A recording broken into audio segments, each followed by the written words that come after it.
Seaforth wooed the audience with her rendition of the pop star Anastasia. She impressed the audience so much that they voted her the best of the bunch out of a clutch of other well-known impersonations, including Bruce Springsteen and Brenda Lee. Justine will now go on to the grand final at the end of the current series.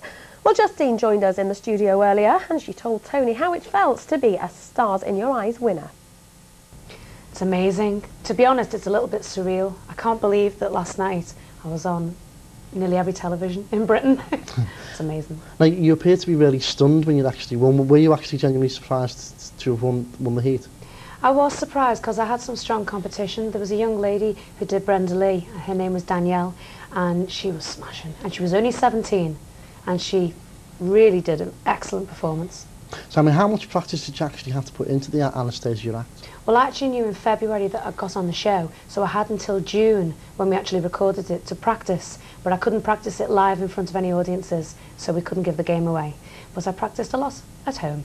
Okay, so why did you pick Anastasia especially? Is she a favourite of your favourite artist? Well, to be honest, it was January last year and not many people had really heard of her by then. And a friend of mine listened to her song and said, "I found a girl who sounds exactly like you."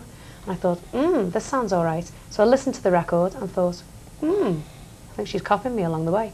So that's why I picked Anastasia. Okay, because I heard you, when you talked to Matthew Kelly last night, you were saying that you'd also done Cher, I think, in a pub in Liverpool. So you do sort of, you take up other artists as well. Well, I don't really in my act. I literally just go out as me. But I have tried for Stars in Their Eyes 5 years running as quite a few different artists. And the first one was Cher. Didn't sound anything like her. Second one was Myra McKee. Third one was K-Star.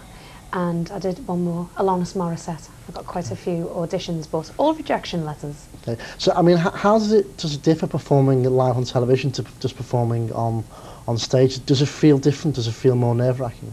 Not really. I think I've been doing the job for so long now that nothing phases me. And although it was a bit nerve-wracking walking through the smoke, I enjoyed it just as much working to the studio audience as I do working in the pubs and clubs. So you'll be in the national final. When will that be?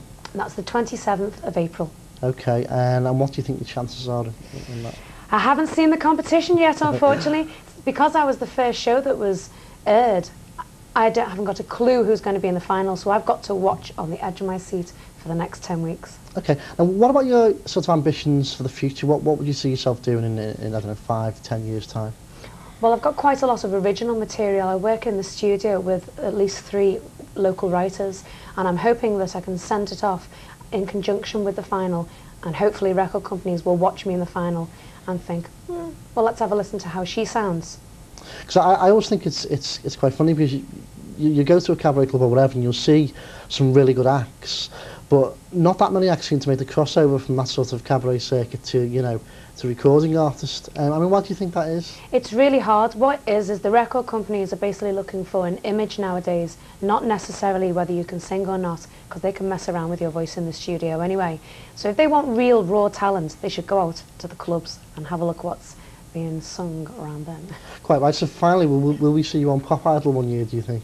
I'd love to have been on Pop Idol, but unfortunately they have a cut-off date nowadays, and you don't get to be on it if you are over 26.